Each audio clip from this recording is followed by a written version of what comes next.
Ya, mampukah Indonesia menghadapi Vietnam ini meraih hasil positif? Apa kemudian kekhawatirannya? Bagaimana peluangnya? Kita bahas pada pagi hari ini. Ada bersama dengan Bung Erwin Fitriansyah. Sudah hadir di sini pengawas sepak bola kita pada pagi hari ini. Selamat pagi, Bung Erwin. Selamat pagi.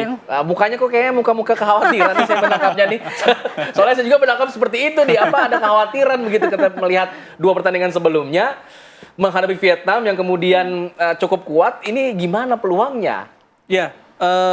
Di pertandingan pertama Indonesia lawan Myanmar, main di Myanmar menang 1-0. Tipis. Ya, terus pulang ke Solo, main lawan Laos, imbang 3-3.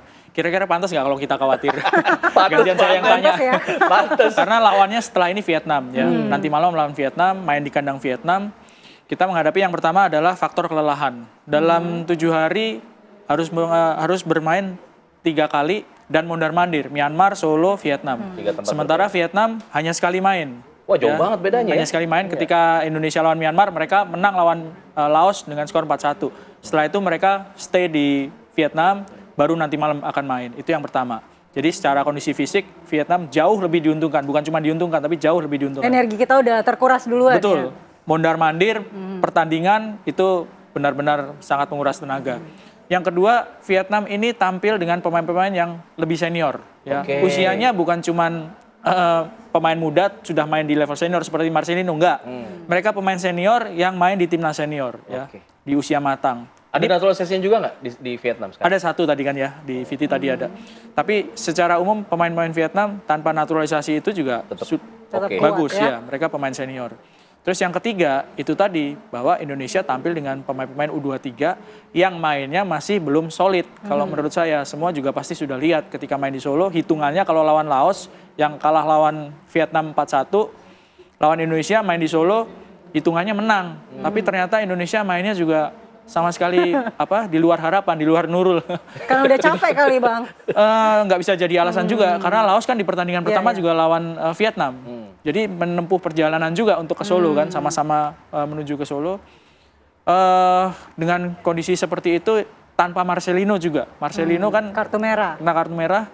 Ini salah satu pemain yang sangat berpengalaman. Ya. Setidaknya dia usia 20, tapi pengalamannya di level senior sudah banyak.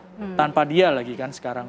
Jadi ya itulah keadaan yang akan dihadapi oleh Indonesia. Untuk mengurangi kekhawatiran kita ini apa yang harus dilakukan? Apakah dari segi taktik pelatih, performa individu, kerjasama tim, starting line up, atau apa yang harus dipersiapkan? Yang paling kelihatan adalah bagaimana Indonesia harus berkonsentrasi di lini pertahanan. Jangan sampai kejadian seperti ketika menghadapi Laos. Ya. Ketika menghadapi Laos itu kan serangan balik Indonesia banyak menguasai bola gitu ya. Tapi serangan balik Laos hanya sesekali aja mereka bisa cetak 3 gol ya. Bagaimana ketika menghadapi serangan itu nggak langsung masuk ke dalam kotak penalti, langsung berhadapan dengan kiper. Itu kan yang kejadian waktu lawan Laos. Dan saya yakin kualitas dari Vietnam itu jauh di atas Laos. Tekanan yang akan dihadapi timnas Indonesia, mental maupun fisik maupun tekanan teknis dari pemain-pemain Vietnam akan sangat jauh berbeda. Kalau Bung Erwin lihatnya di pertandingan lawan Laos lah, kalau kita lihat secara khusus begitu ya. Ketidaksolidannya kan terasa. Ya. Itu karena faktor apanya? Komunikasi antar pemainnya yang belum padu, atau memang strateginya belum cocok, atau gimana? Iya, yang harus dilihat juga adalah ke belakangnya ya. Bagaimana tim ini kan dipersiapkan nggak terlalu lama, ya. Sekitar hanya 2 atau 3 minggu saja. Betul. Terus nggak ada uji coba internasional. Ini juga cukup berpengaruh. Dan mereka ini bukan pemain-pemain yang sudah sering bermain bersama. Kalau di level senior, oke, persiapannya nggak lama. Tapi mereka kan sudah sering. Dipanggil, kumpul, latihan, main. Dipanggil, kumpul, latihan, main. Ini kan enggak. Ini mereka benar-benar pemain yang tidak terlalu lama berkumpul bersama, bermain bersama, dan terutama belum banyak jam terbang bermain bersama di level seperti ini menghadapi lawan dalam pertandingan internasional gitu. Itu krusial berarti ya. Oke, kita akan coba lihat apakah kekhawatiran yang sama dirasakan oleh masyarakat Indonesia. Kita akan coba sapa rekan kami Putri Sofia akan coba mencari statement-statement dari masyarakat yang sedang berada di kawasan CFD ya, Car Free Day. Putri silakan. Ya, selamat pagi Alfat dan juga pemirsa, benar sekali. Pada malam hari ini Timnas Indonesia akan melakoni pertandingan dengan Vietnam yang akan kick off ini sekitar pukul 20.00 waktu Indonesia Barat.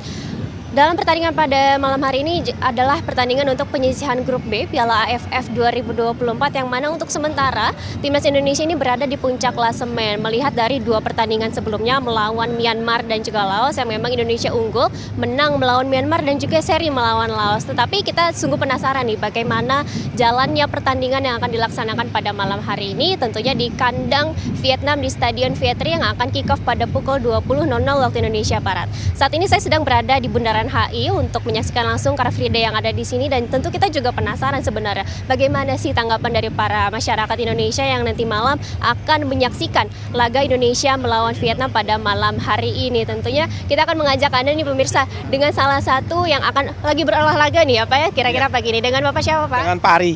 Oke. Pak Ari, melihat pertandingan yang nanti malam nih Pak akan dilaksanakan Indonesia melawan Vietnam ini, kira-kira prediksinya seperti apa sih Pak permainan nanti malam? Untuk prediksi menurut saya skor di 3-2 untuk Indonesia.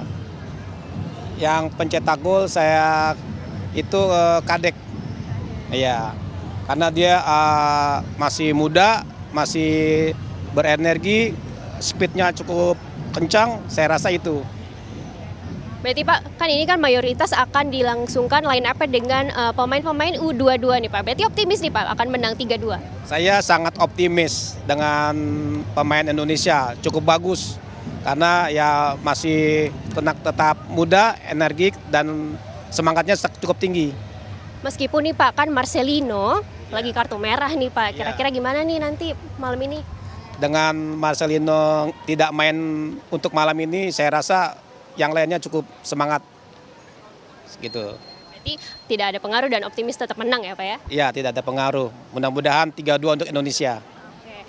Bapak ini sudah sangat optimis sekali nih dengan skor 3-2. Terima kasih banyak Pak Ari. Silakan melanjutkan olahraganya di CFD Bundaran HI. Pemirsa, tentu kita akan bertanya lagi dengan salah satu yang akan berolahraga juga nih ya Pak ya di Bundaran HI. Dengan Bapak siapa Pak? Yunardi. Pak, melihat pertandingan nanti malam nih Indonesia melawan Vietnam pada malam hari ini, kira-kira permainannya bakal berjalan seperti apa nih Pak? Sangat seru ini karena Vietnam yang diunggulkan. Saya prediksi skor 1-0. Ya. Pak, ini kan kira-kira kan nanti malam Marcelino tidak akan bertanding nih Pak karena kartu merah. Kira-kira dengan line up yang mayoritas ini adalah U22, tetap optimis menang Pak? Ya, tetap menang karena pemain-pemain Indonesia yang masih muda-muda tenaganya sangat kuat. Ya, itu aja. Oke, terima kasih banyak Pak Yunardi. Silakan melanjutkan olahraganya kembali Pak. Dan pemirsa, itu tadi ternyata meskipun malam ini Indonesia akan melawan Vietnam, tentu masyarakat Indonesia tetap optimis dengan kemenangan Indonesia melawan Vietnam yang akan dilangsungkan pada malam hari ini. Meskipun gelandang serang yang menjadi unggulan dari Indonesia, Marcelino, tidak akan bermain pada malam hari ini, tentunya optimisme dan semangat dari para masyarakat untuk menyaksikan dan untuk menantikan kemenangan dari Indonesia akan terus bergumam pada nanti malam. Untuk sementara demikian, kembali ke studio. Baik, terima kasih Putri Sofia langsung dari Arena CFD Bundaran HI Jakarta, dan tadi adalah tanggapan masyarakat Bang Erin. Bagaimana mungkin melihat tanggapan masyarakat? Optimis berdasar nggak tapi mereka nih? Optimisan mereka ini berdasar nggak, Bung? Ya, kita tetap harus optimis ya. Tapi yang penting adalah harus realistis juga gitu ya. Sejak tim ini dipilih, pemain-pemainnya dipilih, ini kan keputusan dari Coach Sintayong sama PSSI. Yang diberangkatkan adalah pemain yang U23 di level senior ya. Ini kan kejuaraan turnamen yang senior. Tujuannya memang untuk memantapkan mereka untuk ke SEA Games 2025 Desember tahun depan sama kualifikasi Piala Asia U23. Nah, ini yang harus diingat.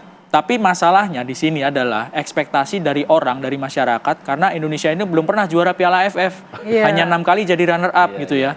Jadi ketika Indonesia belum pernah jadi juara Piala AFF, ada keinginan juga kan dari supporter gitu ya, bahwa kita kapan nih juara, tapi yang dikirim tim U23. Nah, ini yang harus diingat bahwa ada kebijakan dari PSSI, tapi ada juga harapan dari masyarakat, karena Indonesia lain soalnya kalau misalnya Indonesia udah berkali-kali juara Piala AFF gitu kan ya.